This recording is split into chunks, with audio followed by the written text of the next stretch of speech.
ውድ የነገረ መጽሐፍት ፕሮግራም ተከታታዮች የዛሬው እንግዳችን አዳም ረታ ነው። አዳም ረታ አንጋፋው ደራሲ ረጃጅም ልቦለዶቹ፣ በአጫጭር ልቦለዶቹ፣ በአጻጻፍ ስልቱ በየጊዜው በሚያመጣቸው ቴክኒኮቹ የምናደንቀው ብዙ የተባለለት በብዙ ሀያሲያን ዘንድ የተወደደው ደራሲ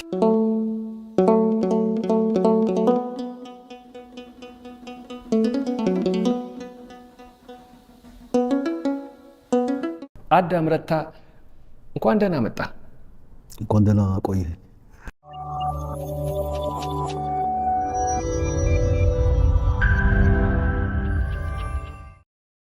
አዳም በተለያየ አጋጣሚዎች ተገናኝተናል። አሁኑ የተለየ የሚያደርገው ግን እንደዚህ ካሜራ ፊት ለመታየት ለመጫወት መብቃታችን ነው። አዳም ሀገር ውስጥ የለህምና መቼ ነው የወጣኸው? እንጂ በጣም ከመራቁ የተነሳ ሳረሰው አልቀረም። 88 በፈረንጅ 80 ማለት 80 ነው። ማህሌት ሲወጣ አንተ ሀገር ውስጥ አልነበርክም? ልክ እዛ 6 ወር 7 ወር እንደቆየው ነው ኮፒውን ያገኘሁት። ከታተመ በኋላ ተልኮልህ ማለት ነው። አሁን የመጀመሪያ መጽሐፍ ነው ማህሌት። ቴክኒኩ የተለየ ነው። ቋንቋው ውብ ነው።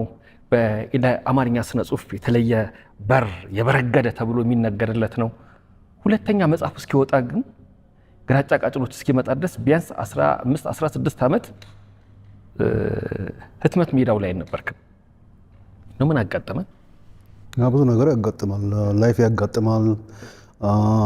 የመጀመሪያ ድርሰቶች በምጽፍበት ወቅት ብዙ ጊዜ የምትጽፈው ለማሳተም ነው የሚባል ቀዳሚ መደምደም ያለው እና ህብረተሰቡ ያለበት ህብረተሰብ ብዙ የሚያግዱ ኃይሎች አሉ። አይነት ነገር እንዳታደርግ ማለት እንዳታትም ወይም ፓብሊክሊ እንዳትወጣ ምናምን። ግን የምጽፈው እንደዛ አልነበረም። ጀስት ውስጤ እንድጽፍ የሚፈልግ ነገር አለ። ጀስት በዝምታ መጽሐፍ ቀጠልኩ። ሌላ ነገር ነው። ሌላኛው ምንድነው? ሌላኛው ምክንያት ምንድነው? ኢቭን ማህሌት ኦሪጂናል ነው ተብሎ እንኳን ቢገመት ውስጤ ብዙ ደስ አይለኝም። ማለት የሆነ የሚቀር ነገር ያለ ይመስለኛል። ምክንያቱም ብዙዎቹ ታሪኮች እዚህ ውስጥ ከተወሰኑት በስተቀር ምናልባት 2-3 ታሪኮች ይህን ያህል ራዲካል አይደሉም። ልክ የነበሩ አይነት ሲጻፉ የነበሩ ታሪኮች ናቸው እና በነዛ በ2-3 ለምሳሌ ኤልዛቤል እና የሆኑ 1-2 ታሪክ እነዛን አስፍቼ ድርሰቶችን ለመጻፍም የመሞከር ነው።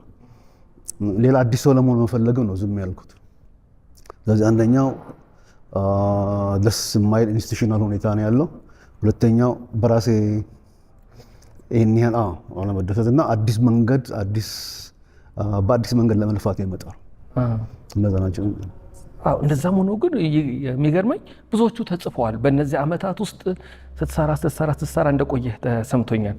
እና የኔ ግምት ምንድን ነበረ? ማህሌት ታትሞ ሰው ጋር እስኪደርስ የተማረው ስነ ጽሁፍ የገባው ንባብ ውስጥ የከረመው ሰው በከፍተኛ ሁኔታ ተቀብሎት፣ ተራው አንባቢ ግን እስኪቀበለው የተቸገረ ነገር ያለ ይመስል ነበር። እና እሱ ይሆን ምክንያቱ ብል ነበር። አይ ቲንክ ተራ አንባቢ ምናምን ሳይሆን መዋቅሩ ይሄን ያህል አይፈቅድም እንጂ እዚህ ውስጥ ያሉ ማህሌት ውስጥ ያሉ ታሪኮች ብዙዎቹ ከባድ አይደሉም እና አንባቢም ሊረዳቸው የሚችል ናቸው ይመስለኛል። እንዴት ምን ነው አይነገርላቸውም። ስለዚህ ሰው አልገባውም ተብሎ መፍረድ አይቻልም። ማስተዋወቅ አለብህ፣ መንገር አለብህ። እንጂ ዝም ብለህ አትመህ ቅድም እንዳልኩ ኢንስቲቱሽናል ፕሮብለም ነው እና ከመሀል የተነስቼ ሌላ ቦታ ለመሄድ ብዙ መንገድ ነው የለፋሁት። ዝም ስል ዝም እጽፍ ነበረ። ስጽፍ ግን የማሰስ ጽሁፍ ነው ማለት ያ ማሰሴ ግራጫ ጋጫዎች ጋር እስኪያደርሰኝ የነበረው ማለት ነው። ኦኬ የሆኑ አጋጣሚዎች አሉ። ለማጥናት የምፈልጋለ የጀመርኩት ረዥም ልብ ወለድ ነበር የዛን ጊዜ እና ኢቨን አድርጌ አላቅም how to write a novel የሚባሉ መጽሐፍት ሁሉ ማንበብ ጀመርኩ እና ኢንቴንሽኔ ከ66 67 68 69 ዓመተ ምህረት የነበረው ማህበራዊ ፖለቲካል ሂስትሪ መያዝ የሚችል ኖቭል የመጽሐፍ ነበር እና ይሄን ለመጽሐፍ ይሄን ለመስራት ምን ማድረግ አለብኝ ስል ረዥም ልቦለድ የመጽሐፍ የመጀመሪያ ጊዜ ስለሆነ የምታደርገው ምንድነው ረዥም ልቦለድ ለመጽሐፍ ምን ቴክኒኮች ስለዚህ ማንበብ ሲጀምር በጣም አድካሚ አሰልቺ እና ልክ ያልሆነ ነገር ነበር። ልክ ያልሆነ ስልክ ከራሴ ፍላጎት ጋር አይሄድም እና ፋይናሊ ምንድነው የጠየቁት ሾርት ስቶሪ ማህሌትን የሚሆን ሌሎችን ስጽፍ how to write a short story የሚባል ነገር አላነበብኩም። ለምንድን ነው እኔን ማነበው እና እሱን አቆምኩት። ግን አቆምኩት ስለምንድን ነው ስለ ነገሩ ማሰብ ተውኩ ማለት ሳይሆን just የትም it's not organic እየገነፈለ የሚወጣ መጽሐፍ ሊሆን አይችልም። ምክንያቱም መረጃዎች ሰበስባለሁ በዛን ዘመን ስለነበሩ ጋዜጣ፣ መጽሔት፣ ልቦለዶች ኤኒቲንግ የሚወራውን ነገር ሁሉ ካራክተሮችን ወስጄ በማጥናት እንደዛ ነው የሚነግሩህ። how to write a novel ካራክተሮችን ወስደህ በጣም ታጠናና ዘርዝረህ ምናምን ይለዋል። እኔ እንደዛ አድርጌ አላውቅም። ትንሽ ፔይንፉል ነው ማለት የሚጣፍጥ ነገር የለውም እና ብዙ ትልቅ ዶኪመንት አዘጋጀው ልቦለድ ግን የትም አይሄድም እና የተወሰኑ ምዕራፎች ሰራሁኝ። ለምሳሌ ያ ፕሮጀክት ከፈረሰ በኋላ የተረፈው ምዕራፎች እነማን አይነት ታሪክ ይወስዳል መንገድ ያመጣል መንገድ ላይ የመጀመሪያው ስቶሪ ከዛ ፍራሽ የመጣ ነው። ቀዳዳ የሚለው ታፈርስና ትንሽ ጠጋግነህ ምናምን ራሱን የቻለ ኖቬላ ሾርት ስቶሪ ይሆናል እና አሁን ያንን አባንደን ያደረኩበት ምክንያት አንድ how to write a novel whatever የዛ አይነት ክራፕ ተውኩ። እንደመጣልኝ ሾርት ስቶሪ ጽፍ እንደነበረው ለመጻፍ የመነሳት ይህን ሳረግ ቴክኒኬን መለወጥ ነበረብኝ እና የተወሰነ ጊዜ ተኛለሁ ማለት አልሰራም እና ፋይናሊ እንጀራን ዲስከቨር ልበል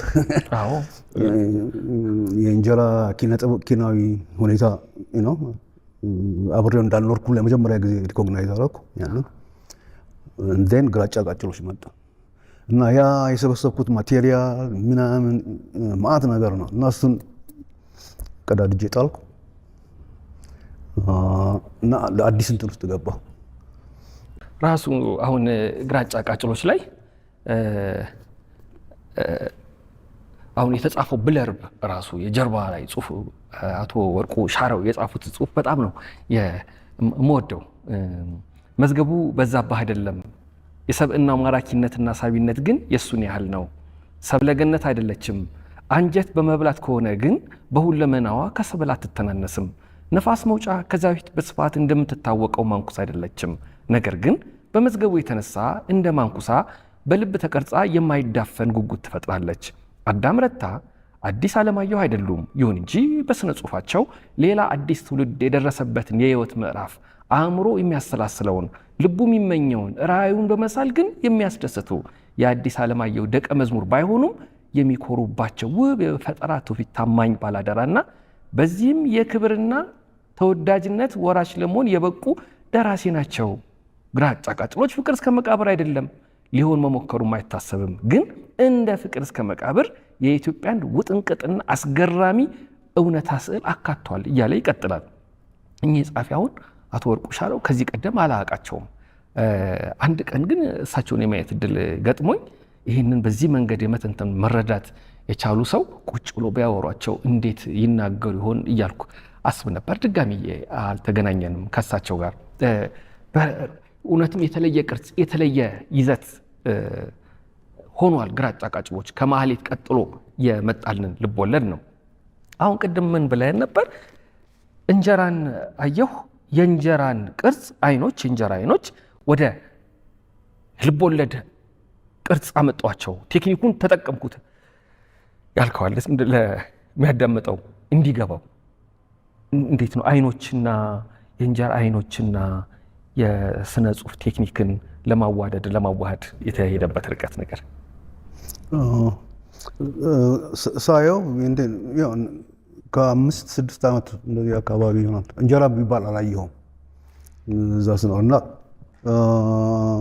ጓደኛዬ ከጓደኞቿ ጋር ለምን ሌላ ከተማ ሄደን የሆነ ሬስቶራንት አለ ተባለ እና ብዙ ሬስቶራንት አልነበረም እና እኔ መጓዝ አልወድም ብዙ ሩቅ መንገድ እና በቃ ኦኬ አልኩ።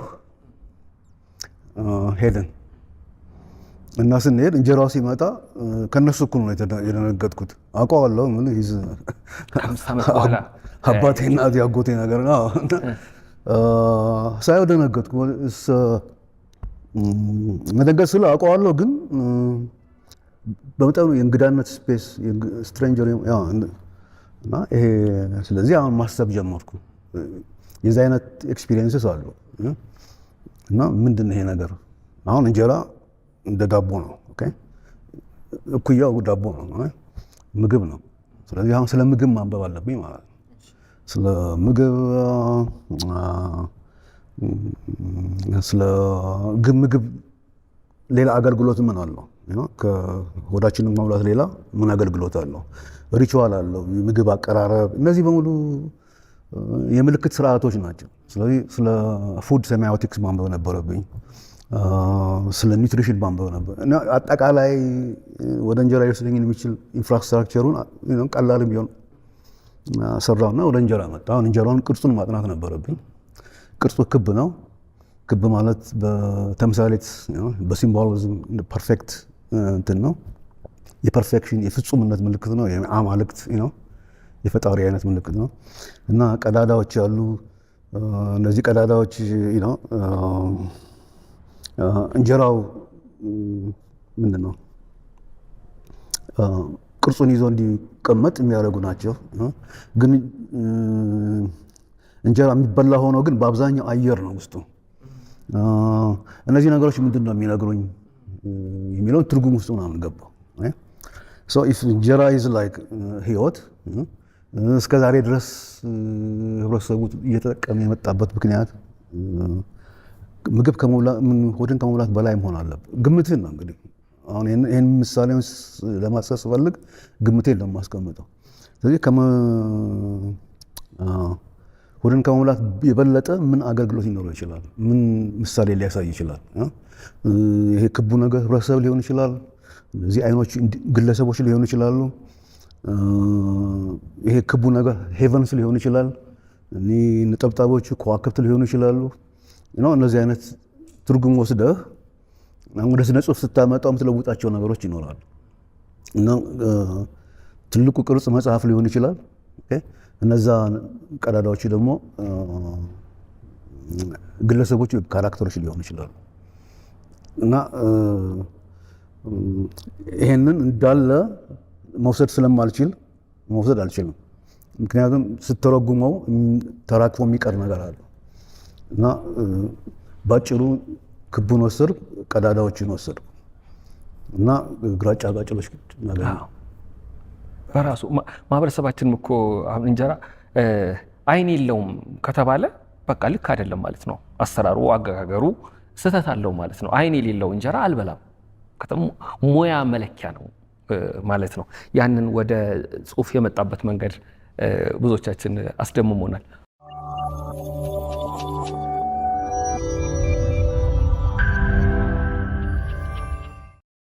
አዳም መጀመሪያ ስትጽፍ ገጸ ባህሪያቱ ናቸው የሚመጡት? ጭብጡ ነው ይመጣል? ቴክኒኩ ነው?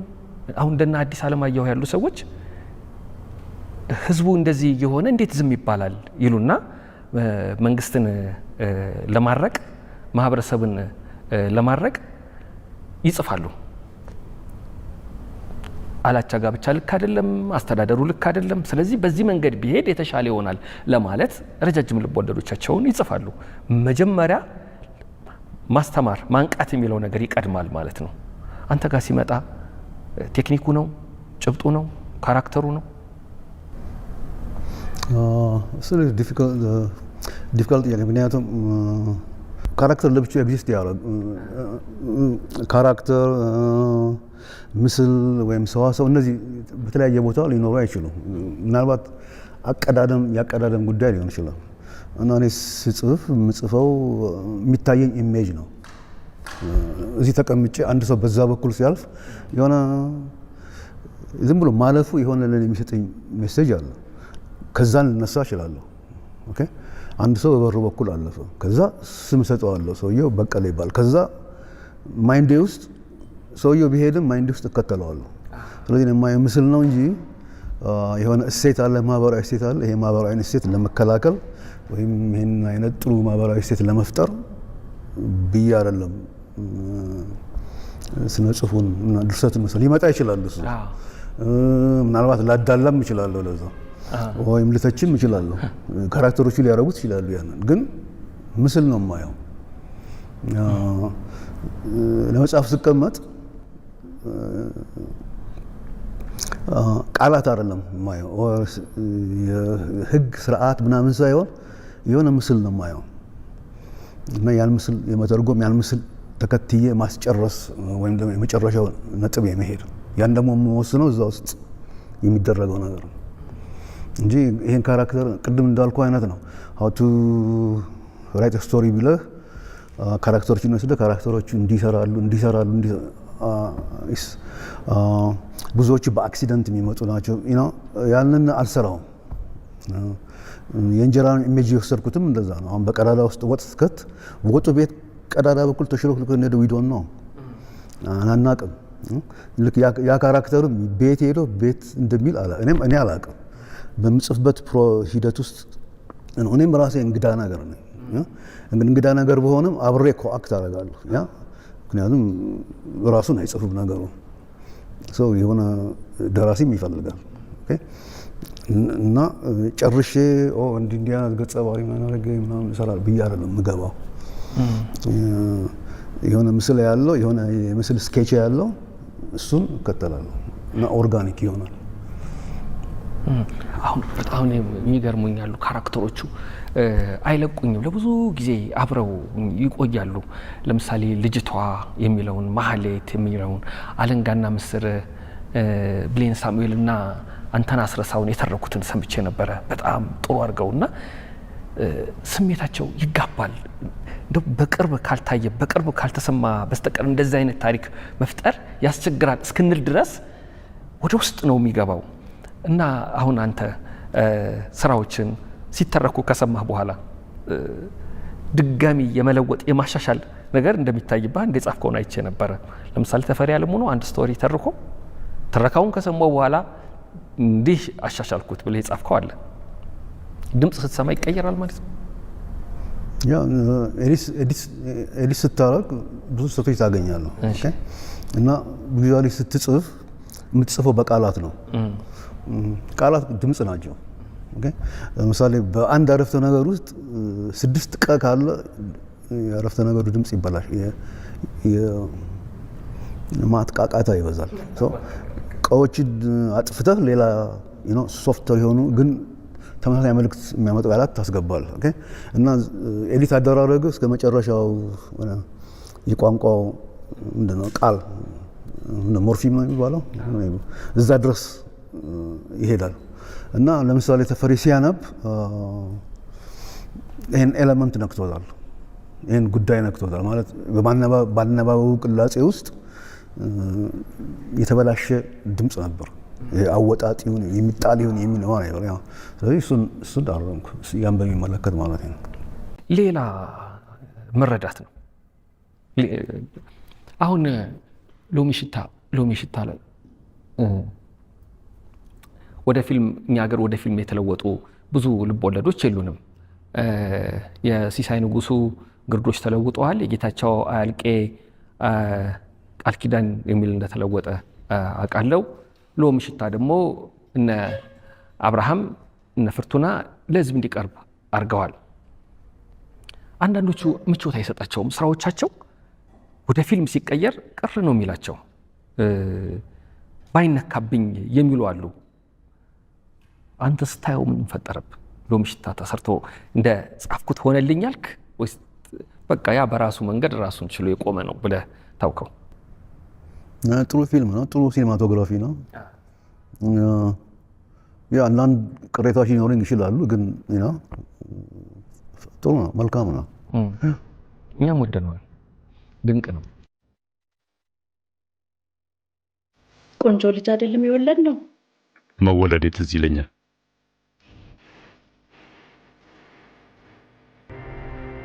ፍቅር እኮ ነው ልክ እንደሰበ ሳፈቅርና ሲከፋኝ የሚወድሽ ይመስለኛል። ሳፈቅር መወለዴ ትዝ የሚለኝ እንዳልሞት ስለምሰጋ ነው። አትወጪኝም?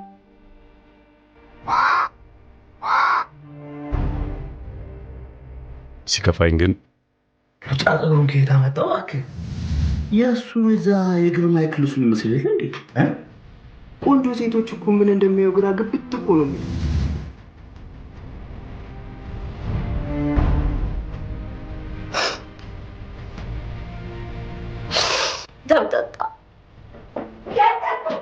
ቶሎ ለመገላገል ስለምፈልግ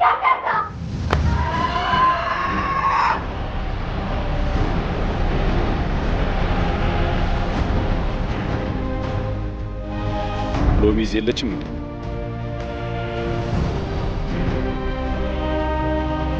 ከዚህ ደስ ደግሞ ምን አለሽ? ታዲያ በለጠን አውቀዋለሁ ልትይ ነበር ድሮስ። ማን ይላል? በአንድ ሳምንት ጊዜ ውስጥ ይህን ቤት መልቀቅ አለች። እኔ ደግሞ ብቻዬን እሞታታለሁ። አበደች።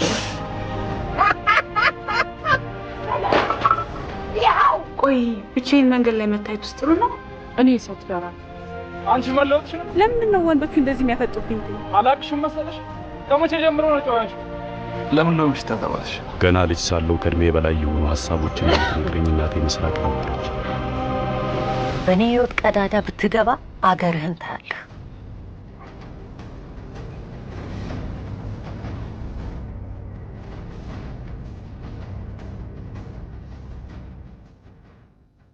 ካራክተሮችን አሁን ስትሰራ ገጸ ባህሪያትን ስትፈጥር አንዱ ልብ ወለድ ላይ የነበረው ተመልሶ ይመጣል። ገጸ ባህሪው ሰው ብቻ ሳይሆን አሞራው፣ ለምሳሌ አንድ ጥቁር አሞራ ሻሽ የሚለው ትረካ ላይ ይታያል፣ ሌላ ልብ ወለድ ላይ ይታያል። እንዲህ ስታረግ እየጻፍክ እያለ ነው እንደዛ ትዝ የሚሉ አስቀድመህ ሊመጡ እንደሚችሉ ታውቅ ነበር? አንዳንዴ ካራክተሮቹ ራሳቸውን የቻሉ ይሆናሉ። ኦኬ፣ አንዳንዶቹ እንደዚህ አክሲደንት የሚከሰቱ ደርአይ የሚከሰቱ ሊሆኑ ይችላሉ። የህጽናዊነት ብዬ ስለ የተለያዩ ደረጃዎች ያሉት ለምሳሌ ግራጫ ቃጭሎች ህጽናዊነት አለ። በአብዛኛው በፉትኖት ኢንተርቴክስቹዋሊቲ እንትኑ በፉትኖት ይተዋቀራል። ይወስዳል መንገድ ያመጣል መንገድ። በአብዛኛው አንዳንድ ካራክተሮች ብቅ ይላሉ በደንብ ያልተሳሉ ቢሆንም ሌላ ቦታ ካሉበት ነባር ቦታ ወደ ሌላ ቦታ ይሸጋገራሉ። አንዳንዶቹ ልክ እንዳሞራው በሁሉም ታሪክ ውስጥ የተለያየ ባህሪ እና የተለያየ ተጽዕኖ ይዞ ይመጣል። እንደዛ አይነቶችን እንደ አሞራ አይነቶችን በኋላ ማስገባቸው ናቸው። የሆኑ ካራክተሮች የስሜት ሽግግር ላይ ሲሆኑ ከውሳኔ ኤክስ ወደ ውሳኔ ከሁኔታ ኤክስ ወደ ሁኔታ ዋይ ሲሻገሩ የሚወስዱት ውሳኔ ሲከብዳቸው እንግዳነት ሲሰማቸው ብቅ የሚል ካራክተር ነገር ነው። ምናልባት የውስጥ ስሜታቸውም ሊሆን ይችላል፣ የውስጥ ስሜታቸው ተወክሎ ሊሆን ይችላል፣ ወይም ለመለኮት ኃይል ሊሆን ይችላል፣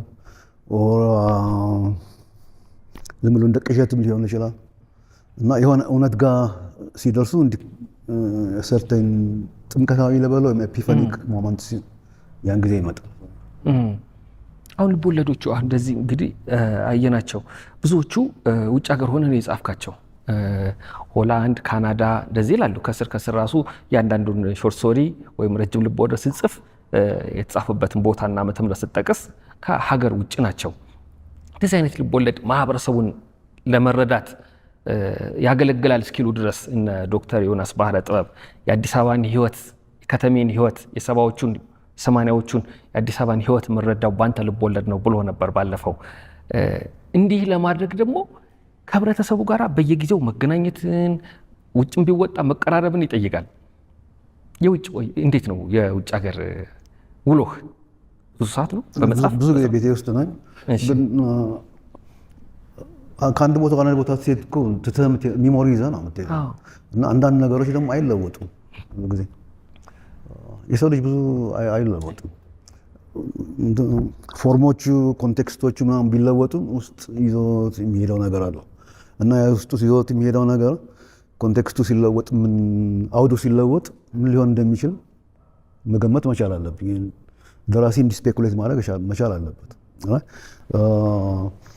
አንድ ሰው ሲቆነጥጡት ያለቅሳል፣ ስታንዳርድ ሪስፖንስ ነው። ኦኬ ሲኮረኩሩት ይስቃል፣ ስታንዳርድ ሪስፖንስ ነው። ኦኬ እና ወደ ይር 2080 በወስድህ በኮረኩር ትስቃለህ። ያኔ የሆኑ ናሽናል ካራክተርስ የሆኑ ባህሪያት ሺህ ዘመን ብትለውጥም አትልሺ ስልህ ረዥም ማለት ለማለት ቢያል ነው።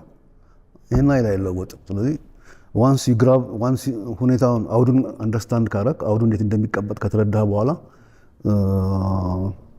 ካራክተሮቹ ለዛ እንዴት ሪስፖንድ እንደሚያደርጉ መረዳት አይከብድም። ስለዚህ ያለው ሊመስልህ ይችላል። ልክ ነው። አብረን ያለን እስኪመስል ድረስ ስፔኩሌት የማድረግ ነው። የጽናዊነት አጻጻፍ የሚረዳው ይሄ ነው ማለት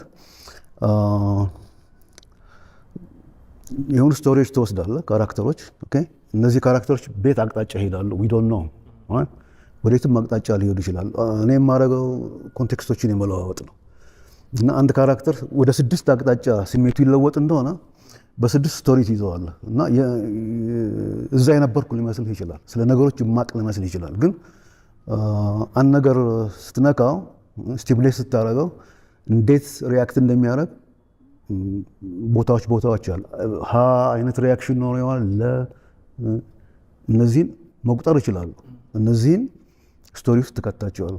ስለዚህ ማቅ ይመስላል፣ እዛ የነበርኩ ሊመስል ይችላል። የማደርገው ምንድን ነው? ሪያክሽኖችን ኤግዞስት የማድረግ ነው ማለት በምናብ በግምት እንደዛ ነው የምታደርገው። አሁን በዝርዝር ነው ቋንቋው በጣም ውብ ነው፣ ይወስዳል፣ ስሜቱ ይጋባል፣ እያንዳንዱ ነገር እና አንዳንዴ የሚያነብህ ሰው በተለይ ሴቶች እያወሩህ እያገኙ እንዳትጽፈው ይሄን ታሪክ ብለው ያውቃሉ? እንዳትጽፈው ይሄን ታሪክ ወይም ልትጽፈኝ እንዳይሆን ብለው ያውቃሉ ሰዎች? አልገጠመም? አልገጠመኝም። የዚህ አይነት ጽሁፍ የሚመጣው ራስን ካራክ ነው። ገጸ ባህሪያችን ተከትለ ከሄድክ ልትደርስ ትችላለህ። የዛ አይነት የኔ ፐርፌክት ነው ማለት ሳይሆን ያገባኝ እንደዛ አይነት ደርስ ትችላለህ።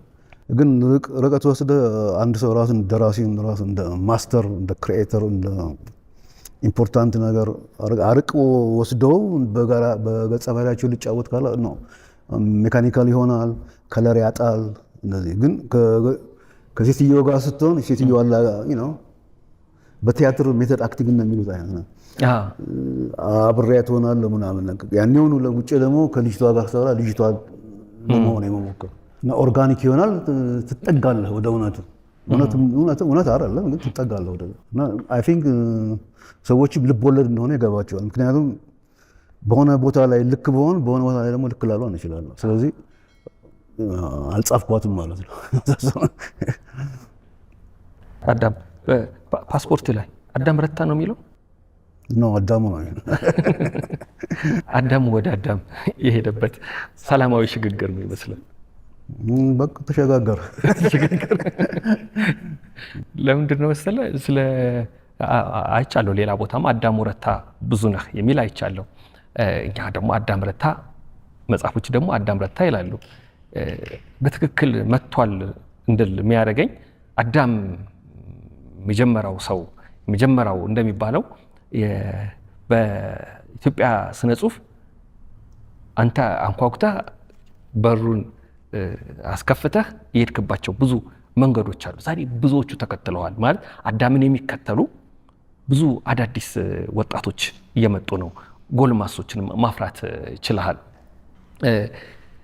ይሄ ትልቅ ነገር ነው። ሄድክበት መንገድ ሌሎች እየሄዱበት ሲመጡ ማየት።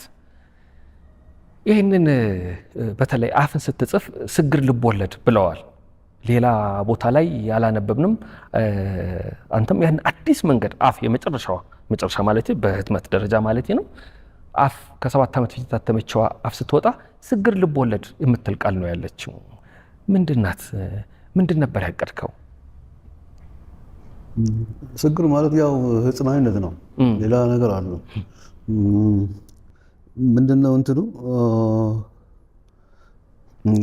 መጽሐፍ ውስጥ ያሉን ካራክተሮች እንደ መጽሐፉ እንደ አንድ ስርዓት ነው ማለት እንደ አንድ ሲስተም ነው። እዛ ውስጥ ኤሌመንቶች አሉ ወይም ደግሞ ስቶሪስ አሉ እና እነዚህ ስቶሪስ ከስቶሪዎቹ ስር ደግሞ ካራክተሮች አሉ። እነዚህ ገጸ ባህሪያት የተፈለገው ቦታ ሄደው የራሳቸውን ሚና ሊጫወታሉ እንደማለት ነው። ማስገር ማለት አንድ ችግኝ ወስደህ ከነበረበት መደብ ሌላ ቦታ መትከል ማለት ነው። የበለጠ ክሊር የሚሆነው በምንድነው የስንብት ቀለማት ውስጥ ነው።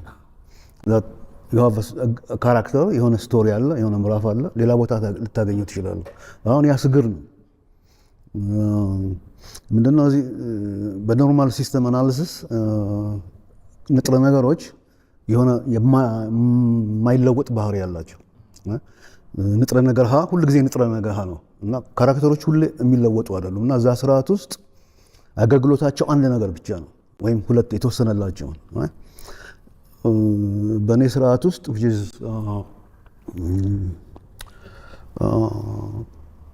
አንዱ ካራክተር አንድ ገጸ ባህሪ ብዙ ሮል ሊኖረው ይችላል። ህይወትም እንደዛ ነው። እንዳለ ጌታ ደራሲ ነህ፣ የቤት ስትሄድ ፋዘር ነህ ማለት በቤተሰብ ሲስተም ውስጥ በሶሻል ሲስተም ውስጥ አባት ነህ፣ በትምህርት ቤት ስርዓት ውስጥ ሌክቸረር ነህ። በሌላ የስርዓት አሰራር ግን አስተማሪ ነህ ይስዳን። ሌላ ቦታ ስትሄድ የምትገመተው በዛ አይነት ነገር ነው። በዚህ በህፃናዊነት ስርዓት ሲስተም ውስጥ ግን አንድ ካራክተር ትወስድና ሌላ ቦታ ታደርገዋለህ። በአባትነቱ ወይም እንዳለ ከሆነ ሰውየው አሁን አስተማሪ ነው መሆን የምትመጣው እዛው እና ተማሪዎቹ እንደ አስተማሪ ነው የሚያውቁ፣ ሌላ ነገር አያውቁ። ይህን አይነት አንድን ካራክተር ወስደው ወደ ሌላ ካራክተር ጋር the same person different role ማጫወት ማስገር ነው። የቦታ አለዋወጡ ነው ስግር ያልኩት። እና እዛ ውስጥ የተለያዩ ባህሪያት አፍቃሪ ይሆናል አንደኛው ደግሞ ወሬኛ ሊሆን ይችላል። አንደኛው አይናፋር ልትሆን ትችላለች፣ ሌላ ጋር ደፋር ናት። አንዳንድ ቦታ ሴም ሴትዮ በራሷ የምትተማመን ትሆንና ሌላ ቦታ ጋር ራሷ አትተማመንም። የዚህ አይነት ምስቅልቅል ያለ የመሰለ ግን ስርዓቶች እነዛ ነው የተገነቡት፣ በኮምፐንሴሽን ነው የተገነቡት። ሁሉ ሰው ፐርፌክት አይደለም። ስግር እንደዛ ነው። በጣም ጥሩ ነው። ምክንያቱም እኔ አሁን ወጣት ሳለን የምንወዳትን ሴት ለማባበል የኛ ለማድረግ የምንሄድበትን ርቀት እናቶቻችን ወይ አባቶቻችን ቢያዩ ማቁን ሌላ አይነት ሰው እንደሆንባቸው ይሰማኛል። ሰው ብዙ መልክ አለው። እንደውም አንዱ ምን አለኝ፣ ክርስቶስን ለመጀመሪያ ጊዜ ውሃውን ወደ ወይን ጠጅ ሲለውጥ አንድ ሰው ቢመለከት ተአምረኛ ነው ይላል። ቤቴ መሸጫ መሸቀጫ አይደለም ብሎ እቃቸውን ሲገለባበጥባቸው ያየ ደግሞ ቁጡ ነው ሊል ይችላል። ቀራኒዮ ተራራ መስቀሉን ተሸክሞ ሲወጣ ሲያይ ደግሞ ግፍ የሚፈጸምበት መከራ የሚቀበል አድርጎ ያስባል። የተለያየ ቀን ነው ያዩት እነዚህ ሰዎች። ያዩት ነገር ልክ ነው። ሰውም እንደዛ ነው። ምን ሲሆን አይተነው ነው እንደዛ የሆነብን? እንደ አባት እንደ ሰራተኛ የተለያየ መልክ አለው።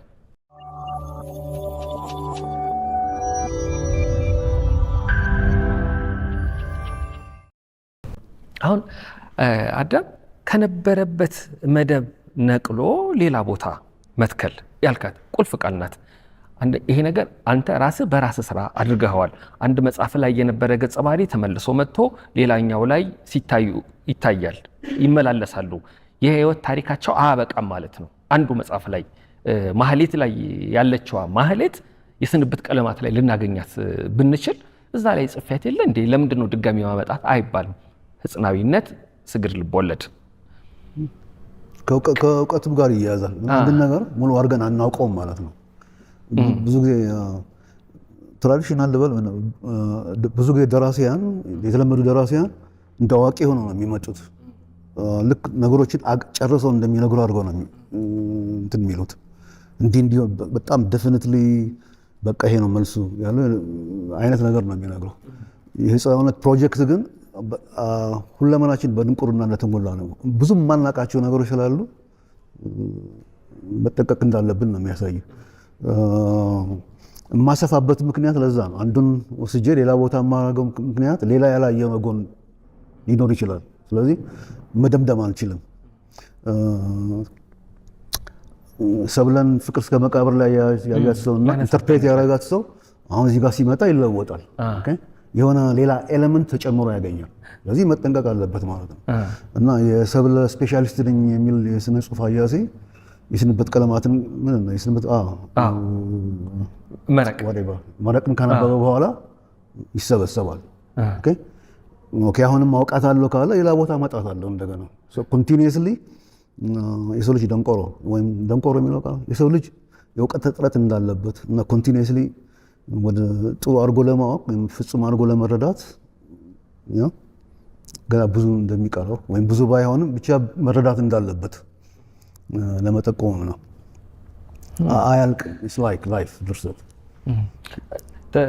ተግዳሮት አልገጠመህም? እኛ የምናውቃት ፍቅር እስከ መቃብር ውስጥ ያለችዋ ሰብለ ወንጌል እንደዚያ ናት፣ መረቅ ውስጥ ስትመጣ ደግሞ እንዲሆነችብን የሚል አንዳንዴ እንትን ድንበር ማጠር ነገር አለ። ይሄ አንተ እዛ ላይ ፊያሜታ ድጋሚ ብትመጣ፣ ሰብለ ወንጌል ድጋሚ ብትመጣ ሌላ አይነት መልክ እንደምታሳየን ይሄን ነገር ለመቀበል የፈተነህ ነገር አለ? ለእኔ በስሜቴ ለእኔ ኖርማል ነገር ነው። ምክንያቱም የማወቅ ሂደት ነው። በቃ የማወቅ መብት። ላይብራሪ ጋር ሄደህ አንድ መጽሐፍ እንደምትስብ የመጽሐፍ ስለ ሊተራሪ ቲዮሪ አንድ መጽሐፍ ትስባለህ፣ ሌላ ደግሞ አለ ሁለተኛ መጽሐፍ እንደዛ ማለት ነው። ለእኔ ምንም ጀስት ስቶሪ እና አንዳንዶቹ የሰብለ ባለቤት ሊሆኑ ይፈልጋል። እሱን ማለት ነው የሆነ ባለድርሻ አካላት የነሱ ችግር ነው። የኔ ምንም ለእኔ ፕሮብሌም አይደለም። እንኳን ልቦለድ በህይወት የሆነ ሂስቶሪካል ካራክተር ሪኢንቨንት ልታደርገው ትችላለህ። እና ማድረግ ያለብህ ምንድነው የአንተን ፖዚሽን ልቦለድ እንደሚያነባ አድርገህ የማቅረብ ነው እንጂ እኔ ኃላፊ ማድረግ አይደለም። አሳማኝ ቅጥፈት የምትለው ነገር ማለት ነው። የሚያሳምን ቅጥፈት ነው። በቃ የሚያሳምን ከሆነ ኢንጆይ ኢት። ስነ ጽሁፍ ዝም ብለህ ቁም ነገር ብቻ ሳይሆን ፕሌዠርም ነው። የታሪካዊ ሰው ልቦለድ አድርገሃል፣ ስለዚህ አኮርፈሃል በሚል የራስ ጣጣ ነው። አንባቢው ይመጣል ጭንቅላት ውስጥ እየጻፍክ፣ ሀያሲው ይመጣል፣ አርታዊ ይመጣብሃል። ለምን አሁን ግራጫ ቃጭሎች ላይ አንድ ንዑስ ክፍል አለ። አንዷን ካልሲ አንድ ይልና ካልሲ ሁለት በአርታዊ ተቀንሷል ይላል የግርጌ ማስታወሻ ላይ። የስንብት ቀለማት የገጽ ብዛት ያልተለመደ ነው፣ ትልቅ ነው። እና ይሄ ነገር አንባቢውን እንዴት ይረዳዋል የሚለውን ነገር ከጨዋታ ውጭ አድርገህ ስራህን እንደምትሰራ ሆኜ ነው ማስበው። ልክ ነኝ? ዛትስ ማይ ፕሮጀክት። የኔ ወረቀት የኔ እርሳስ ነው። ማንም ምንም አያገባውም። ከተበላሸም የኔ ስህተት ነው። ሀያሲው ስህተት ነኝ ብለህ ግድ አይሰጠኝም። ዛትስ ኦል። አላካብደውም። የራሴንም ስራ ወስጄ ምን ልበል ለራሴ ስራም አላሽቃብጥም። ስህተት ከሆነም ስህተት ነው፣ አርመዋለሁ፣ እማርበታለሁ፣ ሌላ ስራ እጠቀምበታለሁ። አዳም አሁን አጫጭር ልብ ወለዶች አሉ፣ ረጃጅም ልብ ወለዶች፣ አንዳንድ በእንግሊዝኛ ቋንቋ የጻፍካቸውን ግጥሞች በአማርኛም የጻፍካቸው ግጥሞችን አይቻለሁ። አንድ ቲያትር ደግሞ ነበረ ከማን ያዘዋል እንዳሻው ጋር የተረጎማችሁት ራስ ቲያትር የታየ አማጭ የሚል ብዥ ይልብኛል። ገብቼ እንዳየሁት አስታውሳለሁ። ወዳጆች ጓደኛሞች እንደሆናቸው አውቃለሁ ከማኔ ጋር። ከዛ በኋላ አዳም በቲያትር መድረክ ላይ አላየ ነው። ያ ድንገት የመጣ ሀሳብ ነው? ባርቆ ነው? ከዛ በኋላ 1 ዓመት ያህል ቆይቼ ነው የወጣሁት። ስለዚህ ቲያትር ቀረ ማለት ነው። ለቲያትር ፍቅር ያላቸው ገጸ ባህሪያትም እኮ አሉ ልቦለዶች ላይ። መረቅ ላይ ቲያትር ያሉ ካራክተሮቹ ስለ ቲያትር ይወያያሉ። እንደዚህ ያው ላይፍ ላይ ስላለ ነው እንጂ ያናል የተለየ ፍቅር ኖሮኝ አይደለም ለቲያትር። የኔ ጥበብ ስራ ደስ ይለኛል፣ እወዳለሁ። በተለይ አክተሮች በጣም አደንቃለሁ። ስቴጅ ላይ የሚሰሩ በጣም ብሪሊያንት ይመስለኛል። ምን ያን ሁሉ አስታውሶ ፐርፎርም ማድረግ እና ምናልባት የአክተሮች ካፔብል ችሎታ ማርኮኝም ሊሆን ይችላል። እና ቲያትሮችን በምንተረጎምበት ጊዜ ቲያትር ማንበብ ነበረብኝ። ያኔ የተለያዩ የቲያትር ቲዮሪዎች ማንበብ ነበረብኝ። እሱ ኢንትረስቲንግ ነበር። እንደውም ለልቦለድ ስራዬ ጥሩ መግቢያ ነበር። ስለ ልቦለድ ብዙ አላውቅም ነበር ያኔ። ቲያትሩ ይቀድማል። ቲያትሩ ይቀድማል። ምናልባት እዚህ ቢቆይ ኖሮ ሜይ ቢ ስክሪፕት ጽፍ ይሆናል። አላውቅም። እና ኢንትረስቲንግ ጊዜዎች ነበሩ። ለዛም የተመቹ ነገሮች እኮ ስላሉ ነው። አሁን ማህሌት ላይ በዓለም ህይወት አንድ ቀን የምትለዋ ራሷን የቻለች ዋን አክት ፕሌይ ይወጣታል። ባለ አንድ ገቢር ድራማ የሚባለው አይነት ይወጣታል። እና የቲያትር እውቀት ፕሌይ ኖቭል የሚባል አይነት እንደሆነ አይ ቲንክ ተፈሪ ሰርቶታል መሰለኝ። ተሰርቷል። ሀገር ፍቅር የተሰራ መሰለኝ። ትውስታዬ ትንሽ ደብዝዟል፣ ግን መሰለኝ የተሰራ በዓለም ህይወት አንድ ቀን መሰለኝ። ስዕልም ላይሆን ይችላል። አሁን ስለ ስዕል ስትጽፍ ስለ ስዕል ብዙ እንደምታቅ ነው የሚመስለው። ስዕል የምትስል ነው የሚመስለው። ልትጽፈው ስትል ነው ስለ ስዕል የምታነባው ወይስ የቀደመ እውቀትን ነው የምትጠቀመው? አንድ ልቦለድ ለመጻፍ ስፈልግ እዛ ውስጥ ያሉ ካራክተሮች ምንድን ነው የሚያደርጉት? ምንድን ናቸው? ሰዓሊ ከሆነ ስለ ስዕል አነባለሁኝ። በአጠቃላይ ስለ አርት ቲዮሪ ኦፍ አርት ወይም ኤስቴቲክስ አነባለሁኝ። አጠቃላይ እውቀቴን እንትን አደርጋለሁ። ያን ካራክተር ከመንካቴ በፊት ስለ ስዕሎች አነባለሁ። የተለያዩ ስኩልስ አሉ፣ ስለ እነሱ አነባለሁ። ብዙ ባይሆንም አይ ሃቭ ቱ ራሴን አስተዋውቃ ስዕሎች ያለሁኝ የት ስኩል አሁን ብትጠይቀኝ በዛን ጊዜ ባነበብኩት አንድ ስዕል ብታሳየኝ ያ ስዕል የምን ስኩል እንደሆነ ልነግርህ እችላለሁ። ብቻ አዘጋጃለሁ እኔ ራሴን። ሸራ ከሆነ ምን አይነት ሸራ ነው የሚጠቀሙት? ስለሱ ማወቅ አለብኝ። የሸራ አይነት ቆዳ ነው ወይ የሚጠቀሙት? ቆዳ ሲጠቀሙ ምን ሀፕን ያደርጋል? አጠቃላይ ይኖረኝና አሁን ድርሰት ውስጥ እቀመጣለሁ እና እንደራሴ ሮ ማቴሪያሉ ስላለኝ በምጽፍበት ወቅት ጀስት አጥንተህ ነው የምትሰራው ማለት ነው። አሁን ያን ሾርት ስቶሪ ለመጻፍ ሜይ ቢ 3 መጽሐፍ አንብቤ ሊሆን ይችላል። አታውቀውም አንተ። የስንብት ቀለማህን ለመጻፍ ማት ነገር ነው ያነበብኩት። ሮ ማቴሪያሉን ለማግኘት ድርሰቱን ከመጻፌ በፊት መደረግ የሚገባቸውን ነገሮች እያንዳንዱ መጽሐፍ የራሱ ኢንፍራስትራክቸር አለው እና ከዛ ነው የምመጣው ወደ ልብ ወለዱ። አለበለዚያ መሬት አይይዝም። ሲሚንቶ ሸክላው ምናምን ከዛ ነው የምታመጣው። እንደዛ አድርገህ ነው የምትጽፈው። ስለ ሙዚቀኛ ስጽፍ በሙዚቃ መጠነ አይዲያ ይኖረኝ ቲዮሪ ኦፍ ሚውዚክ አይዲያ እንዲኖረኝ ያስፈልጋል።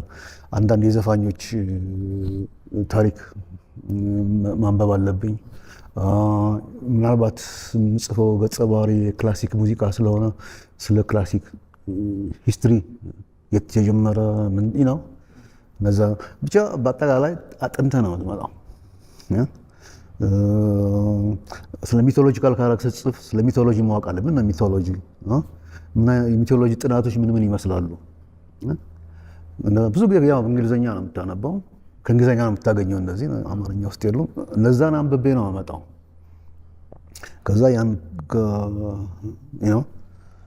በተወሰነ መልክ ውስጤ እንዳለ ከተረዳው በኋላ 20 መጽሐፍ አንብበህ የአምስቱ መጽሐፍ አጠቃላይ እውቀት ካለ ይበቃል ልቦለዱ እና ካራክተሩ መቆሚያ ቦታ አለው ማለት ነው። እውነት ይሆናል ማለት ነው። እንግዲህ በኔ በጣም ቆመዋል እና በጣም ካልሳለ በስተቀር ስለ ስዕል ካልተማረ በስተቀር ይሄን ያህል እንዴት ሊያውቅ ይችላል እስኪያስብል ድረስ ነው። በተለይ የስንብት ቀለማት ትዝ ይለኛል። እሱ መጽሐፍ እያነበብኩኝ የግርጌ ማስታወሻውን ብቻ ነጥዬ አንብቤ ራሱ ይገርመኝ ነበረ። ስለ ስዕል የሚወራበት የሚተነተንበት አዳም ረታ የጻፈው ማህሌት እያሉ እያነሱ የሚወያዩበት የሚጠይቁበት አለ። የት ነው ያለው? ሆላንድ ነው አይደል እንደ ያለው ምን እየሰራ ነው እዛ እያሉ ካራክተሮች የሚወያዩበት ቆይታ አለ። አሁን የግርጌ ማስታወሻ ስል ግርጌ ያለ የዳግ ማስታወሻ አለ እንዲህ አለ እና አንዳንዴ እንደ ግርጌ ማስታወሻ የምጠቅሳቸው መጽሐፍት የእውነት መስሏቸው ገበያ ላይ ሲያፈላልጉ ያገኟቸው አድናቂዎች አሉ። አንዳንድ ጊዜ ስለ ጽሁፍ ዓለም ውስጥ ስትኖር መኖር የሚገባቸው መጽሐፍት አሉ። መጽሐፍ ከመጀመሪያ በፊት ልቦለድ ምንድን ነው የሚባል መጽሐፍም የለም ወይ? እንዴት ልቦለድ ትጽፋለህ የሚል አንድ እችን የምታክል አማረ ማሞ የጻፋት መጽሐፍ ስዕላዊ መስታወታዊ ብቻ ይሁን ምን እንደሆነ ምንም ነገር አይነግርህም ማለት ትችላለህ። የለም ሌላ so I have to invent በዛ ህብረተሰብ ውስጥ በዛ የእድገት ደረጃ የዓመት የስነ ጽሁፍ ታሪክ ያለኝ ህብረተሰብ ውስጥ ይሁን አንድ ነገር መኖር የለበትም። ስለዚህ ያን መፍጠር አለብኝ። I have to invent that book, I have to invent that critic፣ ያን ሀያሲ መፍጠር አለብኝ፣ ያን ሰዓሊ whatever ያን አርቲስት መፍጠር አለብኝ። ስለዚህ እነዛ ያን ቀዳዳ ለመሆናቸው የተፈጠሩ ካራክተሮች ነው። they don't exist። ካራክተሮች ኤግዚስት የማያደርጉ ከሆነ መጽሐፉም ኤግዚስት አያደርግም። እነሱ የሚጽፉት መጽሐፍ ሪሊ ኤግዚስት አያደርግም። ስለዚህ አንተ ገበያ ሄደህ ስትጠይቅ ራስን እየተቸህም ነው። እዛ ሄደህ ስትጠይቅ የሌለ መጽሐፍ ነው የምትጠይቀው። ማለት ህብረተሰብ ውስጥ ሊኖር የሚገባውን ነገር እንዳሌለ አወቅን ማለት ነው። አሁን አሉ በቃ ስለ ስዕልም ስለሆነ ጉዳይም እንደ ተመራማሪ ይጠቀሳሉ፣ እዛ ውስጥ ይገባሉ። ስዕሎቹስ አሁን ያልተለመደ ነው። መዝገቡ አሁን ያገኘው ድንጋይ ይህን ይመስል ነበር ብሎ ማስቀመጥ ብዙ የተለመደ አይደለም። አሁን ሌሎችም እየተከተሉት ነው። ራሱ አሁን የስንብት ቀለማት ላይ ነው ኖታ አለ።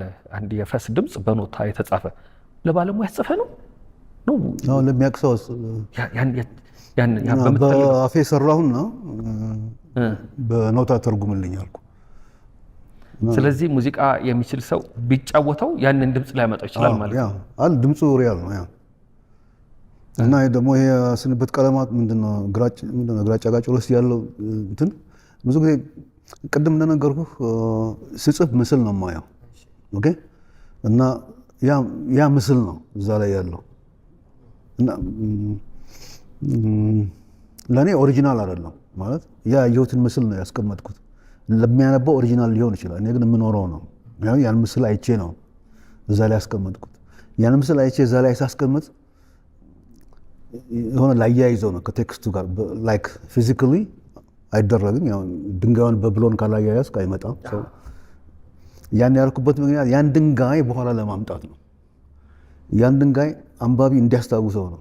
በቃላት የሆነ ድንጋይ ምናምን ብል የሆነች ድንጋይ ጠፍጣፋ ብል ዩሉዝ ኢት በኋላ 400 ገጽ ላይ ሳመጣው ትዝም አይልህም። ግን ስዕሉን ሳስቀምጥ ኦልሬዲ ኢሜጁ ይኖርሃል። አሁን እቺ ድንጋይ መጽሐፉ መጨረሻ ላይ ትመጣለች። ልጁን ቁጭ ብሎ ሲያጫውት እዛ የወረወራት ድንጋይ ንፋስ መውጫ የወረወራት ድንጋይ እዚህ አዲስ አበባ ገጃ ሰፈር ብቅ ትላለች። ስለዚህ ኢሚዲየትሊ እሷ ድንጋይ መሆኗ ትዝ ይልሃል እና ሁለቱን የድርሰቱን ክፍል የልጅነቱ ንፋስ መውጫን አዲስ አበባ ያለውን በአንድ ድንጋይ ታያይዛታለህ። መዝገቡ ብቻ ሳይሆን ጀስት ያቺ ድንጋይ እነዚህ ሁለት ፓርቶች ሜካኒካሊ እንድታስፈልግ ይሆናል። እና ያን ኢሜጅ ሳስቀምጥ አንድ ኦሪጂናል አይደለም ማለት የራሴን ስለ አንድ ድንጋይ ሳስብ የማስበው የሆነ ዩኒቨርሳል የሆነ ድንጋይ ነገር አለ አይደል? ሲግኒፋይድ የሚሉት እሱን ነው እዛ ላይ ማስቀምጠው ሲግኒፋይ ኦር ሲግኒፋይድ ወላ ያንን አምጥቼ እዛ ላይ ነው ያስቀመጥኩት። ስለዚህ ሮል አለው ልክ እንደ ቃላት እንደ ድምፅ ሙያ አለው ድርሰት ውስጥ ያለ አገልግሎት አልተቀመጠም እዛ ላይ ለመዘነጥ ኦር ዩኒክ ለመሆን ምናምን አይደለም። ለማሳመር እንግዳ ለመሆን ኖ ኢትስ ጀስት ያቺ ድንጋይ እችን ትመስላለች አለ ውስጤ እንደገና ደግሞ ፋንክሽን አለው ድንጋዩ ማለት የታሪኩን ሁለት ጎን ያያይዛል እንደ መቀነት ይይዛል። ንፋስ መውጫ ስታነሳ ግራጫ ቃጭሎች ላይ አንድ ሰው ምን አለኝ፣ እኔ ንፋስ መውጫ ልጅ ነኝ፣ እኔ የማውቃት ንፋስ መውጫ ግራጫ ቃጭሎች ላይ የተነበበችው አይነት አይደለችም አለ። አንተ ደግሞ ምን ስትል ሰምቼ ነበረ፣ እኔ ንፋስ መውጫ ስሟን ነው እንጂ ተጠቀምኩት ሌሎቻችን የምናውቃትን ንፋስ መውጫ አይደለም። አንድ ስም ብዙ ቦታ ዲማ የሚባል ጎጃም እንዳለ አውቃለሁ። ወደዚህ ወደ ሰበታ መስመርም ዲማ የሚባል አለ። ጎሮ ተብሎ የሚጠሩ ከተሞች እኔ 4 አውቃለሁ ኢትዮጵያ ውስጥ። አሁን ንፋስ መውጫ ጎንደር ውስጥ የሚታወቀው አለ፣ አንተ ውስጥ ያለው ደግሞ አለ። ቦታዎችህ በደንብ ይታያሉ። የምታቀርጻቸው ቦታዎች፣ ካራክተሮቹ የሚያርፉባቸው ቦታዎች በደንብ ነው የሚታዩት። አዲስ አበባ ዩኒቨርሲቲ ጂኦግራፊ መማርህ የጂኦግራፊ ምሩቅ መሆንህ ይህንን ነገር ለመግለጽ ተጠቀመኝ ብለህ ታምናለህ? አታምን? ነው ሌሎችም እንደዛ የሚስሉ ደራሲያን አሉ። ጂኦግራፊ አልተማሩ እንደዛ ሌሎች ደራሲያንም አሉ እንደዛ የሚያደርጉ ግን ጂኦግራፊ አልተማሩ። ጀስት የመፍጠር ጉዳይ ነው። አንድ ከተማ ከምን ተሰራ እነዛን የተሰራባቸውን ኤሌመንቶች ትዘረዝራለህ፣ ቦታ ታያስይዛለህ እና ትንሽ ደግሞ እንዲመች ለማስመሰል የሆነ እውነት ታስገባለህ ነው። ትጠይቃለህ፣ ንፋስ መውጫ ምን አለ ትላለህ። እንደዚህ ምን ቤተክርስቲያን እንዲህ የሚባል ቤተክርስቲያን ሰው ልቦለድ ይሆናል። ባለፈው እንዴት ተጫወትንና ከዛ ራይድ ስጠራ ቤተል ታቦት ማደሪያ አፍ ውስጥ አለች። እንደው ስሙን ብቻ ነው የተጠቀሙበት። የራስህን ታቦት ማደሪያ ፈጠርክ፣ ልክ ንፋስ መውጫ እንደፈጠርክ የራስህን። ስለዚህ ስሙን አያረካማ እውነት ነው እንዳለ ካረከው እኮ ጀስት ዶኪመንተሪ ሶ ዩ ሃቭ ቱ ማበላሸት አለብህ። ማበላሸት ስልህ እንደገና መፍጠር የራስ ወርልድ ታደርጋለህ። የራሴ ድርሰት ነው፣ የራሴ ዓለም አደርገዋለሁ እና የሆኑ ቦታዎች ትፈጥራለህ። ብስራተ ገብርኤል እዚህ ወይ ራስ ሰፈር የሆኑ ቦታዎች ትፈጥርና የቀረው ልቦለድ ይሆናል። አዎ በጣም ይታያል። በቃ ስለ አየር ጤና፣ ስለ ሽሮ ሜዳ፣ እነዚህ አንተ ካራክተሮች የሚያልፉባቸው ሰፈሮች፣ አካባቢዎች ከካራክተሮቹ እኩል ይታወቃሉ። ይሄ መታደል ነው። አንዳንድ ስሜቶች ደግሞ ይሄማ እሱ ሳይኖርበት አይቀርም እምላቸዋለሁ። ለምሳሌ ይወስዳል መንገድ ያመጣል መንገድ ላይ የመንግስቱ ንዋይ ግርግር ጊዜ አይነት የሚለው ታሪክ አንድ ትንሽ ልጅ ከእናቱ ጋር ሆኖ እናቱ ከሌላ ሰው ጋር የሚያወሩት ወሬ የተጻፈ አለ። የካራክተሩን እድሜ አየሁት፣ አንተ የተወለድክበትን አመት አየሁና እሱ ይሆን አልኩ። በጣም አዳምጥ ነበር ማለት ነው። ነው አንዳንድ ጊዜ ነው ለበል 10 ጉዳዮች አንድ ካራክተር ውስጥ ካሉ አንድ ካራክተር ነው ሜቢ አንድ ጉዳይ እኔ ሊኖርበት ይችላል። በልጅነት ያየሁት ሊኖር ይችላል። የመንግስት ንዋይ ጊዜ ምናምን በልጅነት ያየኋቸው ነገሮች ይኖራሉ። እነዛን ማስፋት አለብኝ። አለበለዚያ የፈጠራ ድርሰት አይደለም እንዴ ሲጀምር። መነሻ ካገኘ ፋይን፣ ካላገኘ መነሻውን ፈጥረህ እንደገና የቀረውን ትሰራለህ። ግን አያሳስበኝም። እኔ ያለሁበት የለሁበትም አይደለም። እኔ ከ8 ጉዳዮች ተሰርቼ እንደሆነ ገጸ ባህሪው ልክ እንደዛ ቢሆንና አንዱ ጉዳይ ብቻ ቢለየን እኔ አልሆንም ማለት በአንድ ጉዳይ እኔ መሆን አቆማለሁ ማለት ነው። በወሌ ልክ እኔን የመሰለ ሰው እዚህ ክፍል ቢገባ አንድ አይና ቢሆን ኦልሬዲ እኔ አይደለሁም። እኔ በሆንም እኔ አይደለሁም። አንድ ነገር ቢጎል አይደል ፊክሽን ነው ማለት ነው። ከዛ በኋላ እንጂ ይሄ ነገሩ እሱ ይመስላል፣ ስለዚህ የቀረውም እሱ ይመስላል ማለት አትችልም። እና ልቦለድ ጸሐፊ ስለሆንኩ አይ ስቲክ ቱ ዛት እንትን ልቦለድ ደራሲ ነኝ ዳን ኦኬ።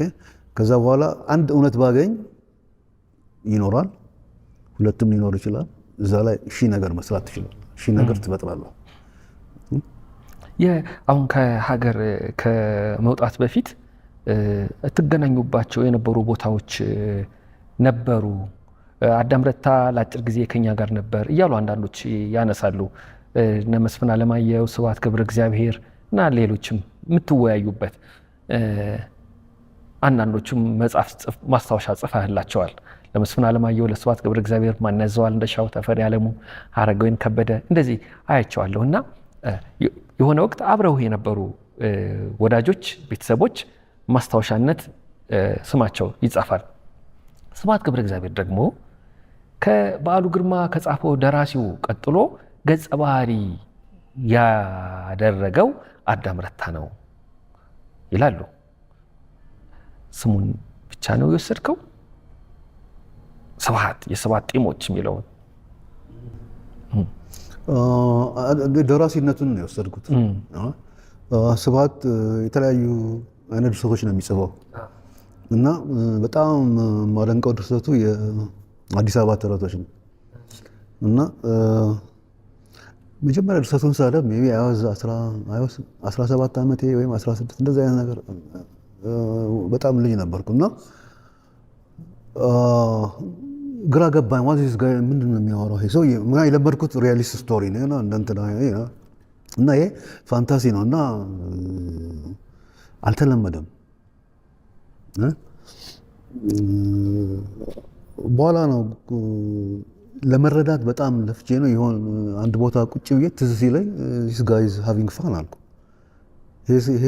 እየተጫወተ ነው ይሄ ሰውዬ እና ያንን ኤክስፒሪየንስ አልረሳውም። ከዛ በኋላ እድሜም ጨምሮ ሳውቀው የአዲስ አበባ ተረቶች እየሰፋ ይሄዳል። በጣም የሚያምር ታሪክ ነው እና ስብሐት በጣም ሲሪየስ የሆኑ በጣም የጸዱ ሪያል ስቶሪዎች ይጽፋል። እንደገና ደግሞ የፋንታሲ ያለው ዋይ አሁን ይህን ጥያቄ ለመመለስ ነው። አጀንዳው ያ ነው የዛ ታሪክ አጀንዳ። የሚገርም እኔ በራሴ ደስ ካሉኝ ነገሮች መካከል አንዱ አንተን ለማድነቅ አንተን ለመውደድ ስብሐትን ለማድነቅ ስብሐትን ለመውደድ በዓሉን ለማድነቅ ለመውደድ መጀመሪያ ማንም አስረጃ አልነበረኝም። አስረጅ ማለት ስለ አንዳንድ ሰው ከተነገረን በኋላ እስኪ ብለን የምናየው አለ። ትዝ ይለኛል ፈጣን ሎተሪ የሚባል ነበረ። ቆረጥኩ፣ 10 ብር ደረሰኝ። 10 ብር ማህሌትን 567ና አለቃ ገብረሃናን ገዛው። በ10 ብር 3 መጽሐፍ ገዛው። ሳቃችሁ እኩል ነው፣ ሶስታችሁን ሳቃችሁ ማለት ነው። ከዛ ሁለታችሁን አዳምና ስብሐት የሚለውን ስም ከዚያ የሆነ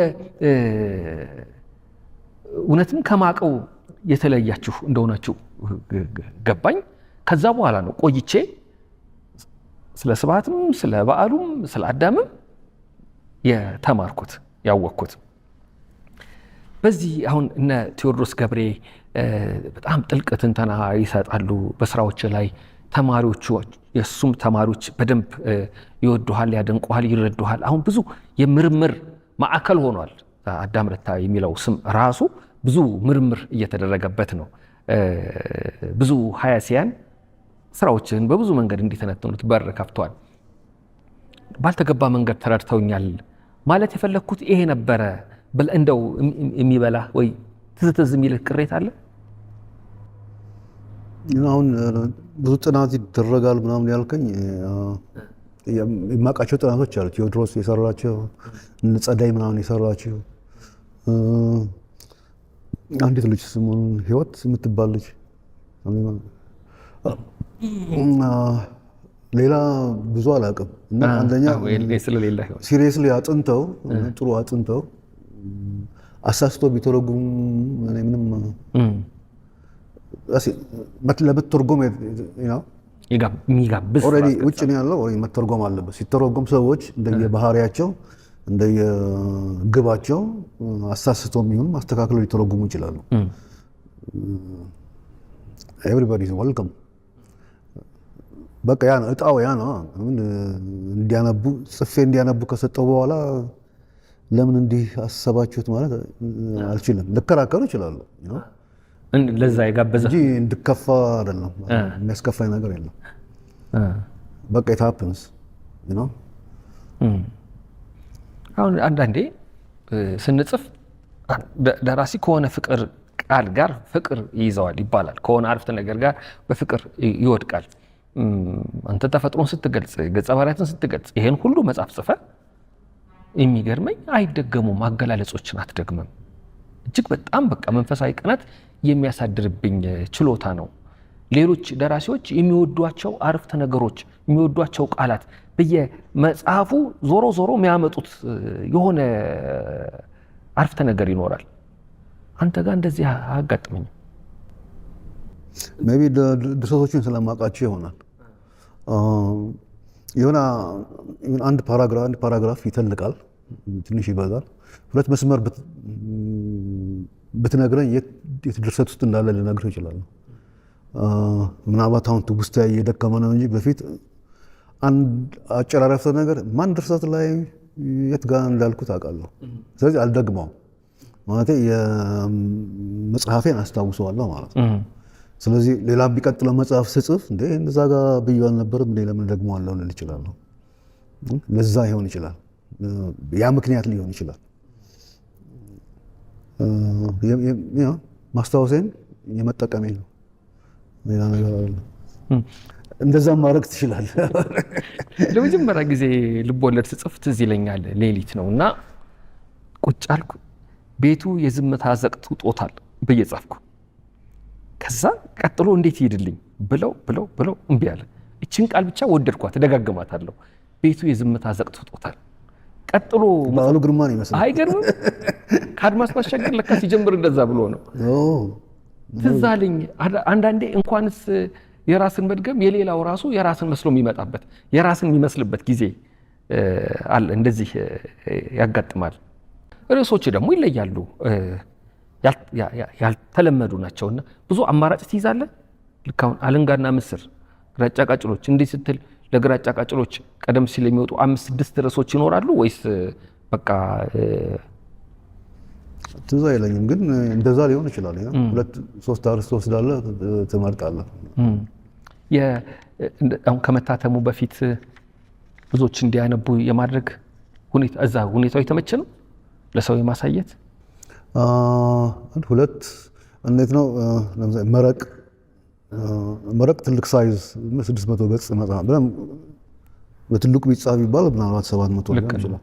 እና ያን ሳይዝ ጽፌ አላውቅም። እና በአጭር ታሪክ ልምዴ አጭር ታሪኩን ይዘዋለሁ።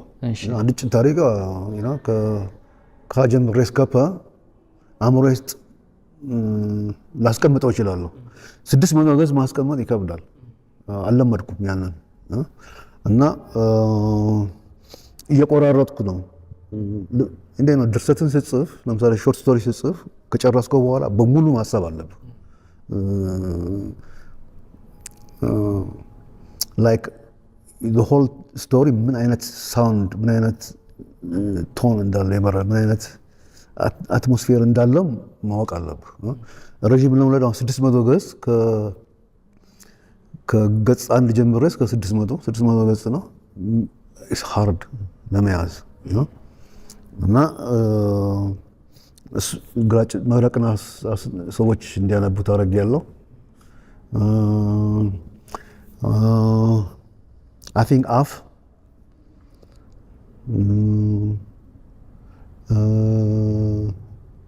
ያው አንዳንድ ሰዎች ላይ ነው የስንብት ቀለማት I think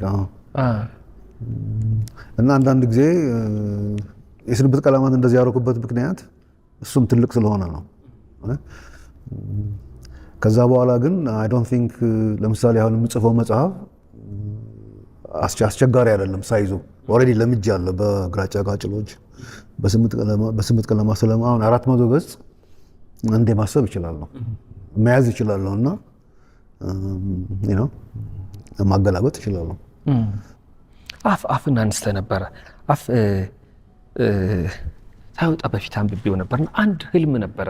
ያን ልቦለድ ህጽናዊነት ስግር ልቦለድ ነውና አንዷን ካራክተር ይዘው ወይም አንዷን መቼት ይዘው የተለያዩ ደራሲዎች እያሰፏት እንዲጽፉ ደጎስ ያለ ሙከራዊ እንዲሆን ምኞት ነበረ።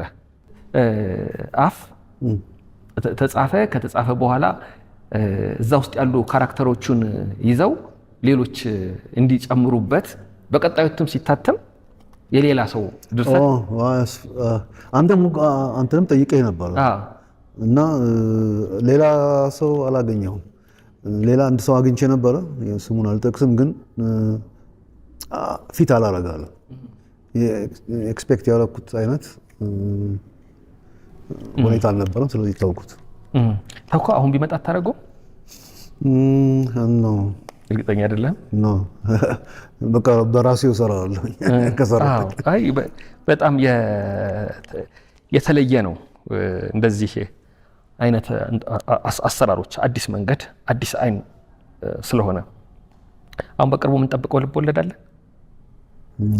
ሜቢ ከጥቂት ወራት በኋላ አንዳንዴ አዳም ያልገመትኳቸው ሰዎች ስላንተ ስራ የተለየ ሀሳብ አላቸው። ሻለቃ ኃይሌ ገብረስላሴ እጅግ በጣም አብልጦ ከሚወዳቸው መጽሐፍት መካከል ግራጫ ቃጭሎች አንዱ እንደሆነ አውቃለሁ። በአንድ ወቅት እንዲሁም ስንጨዋወት ምን ብሎ የነበረ በቃ ግራጫ ቃጭሎች አለ። ቀጥሎስ ብለን ስንጠይቀው ቀጥሎ የሚወደውን መጽሐፍ ለመጥቀስ ራሱ ፋታ ወስዷል። አግኝተዋል? እንድታወሩ በጣም ፈልግ ነበር። ብታይ ሁለታችሁ ስታወሩ ብቻ መስማት። በቃ አንድ ቀን አብረን ተገናኝተን ታይናል። አግኝተው ታውቃለህ? ያው አግኝቼዋለሁ። ተገናኝተናል፣ ተጫወተናል። ስለ መጽሐፍ አወራችሁ? ስለ መጽሐፍ ሌላ ነገር ጨዋታው ያው በጣም ጨዋታ ይችላል ደግሞ ኃይሌ እንደሚወድህ ሳውቅ እንደው ስለ አበበ ቢቂላ የተጻፈውን ሲያነብ ምን ብሎ ይሆን እያልኩ እያሰብኩ ነበር። ግራጫ ቃጭሎች ላይ የምትገርመኝ አገላለጽ አለች። አበበ ቢቂላ ፎቶ ተለጥፏል፣ ስዕል ተለጥፏል። ከመስኮት የሚገባው ንፋስ ያነቃንቀዋል እና መዝገቡ ያንን እያየ ምን ይላል? አንዳንድ ጊዜ እኮ እናቱ ስራ አሰርታው አልደክም ሲላት ታስሮጠው ይሆናል። በጣም ፈገግ እያልኩ ይማንባቸው በምን ቀን መጡለት የሚያስብል አገላለጾች አሉና እውነቱም ሁልጊዜ ንፋስ የሚያጫውተው ስዕል ባየው ቁጥር ያንን አያለው። በጣም ጥሩ ተጫዋውተናል። በጣም ነው የማመሰግነው አዳም ረታ፣ እንኳን መጣህልን። በጣም አመሰግናለሁ ስለጠራኸኝ። ውድ የነገረ መጽሐፍት ፕሮግራም ተከታታዮች ከምንወደው ከምናደንቀው ረጃጅምና ያጫጭር ልቦለድ ደራሲ ከአዳም ረታ ጋር የነበረን ቆይታ ይህን ይመስል ነበር። አዳም ረታ ለጥቂት ቀናት አዲስ አበባ በነበረበት ጊዜ አግኝተነው ስለ መጽሐፎቹ፣ ስለ አጻጻፍ ስልቱ በወፍ በረር እንደሚባለው ያደረግነውን ቆይታ ይህን ይመስል ነበረ።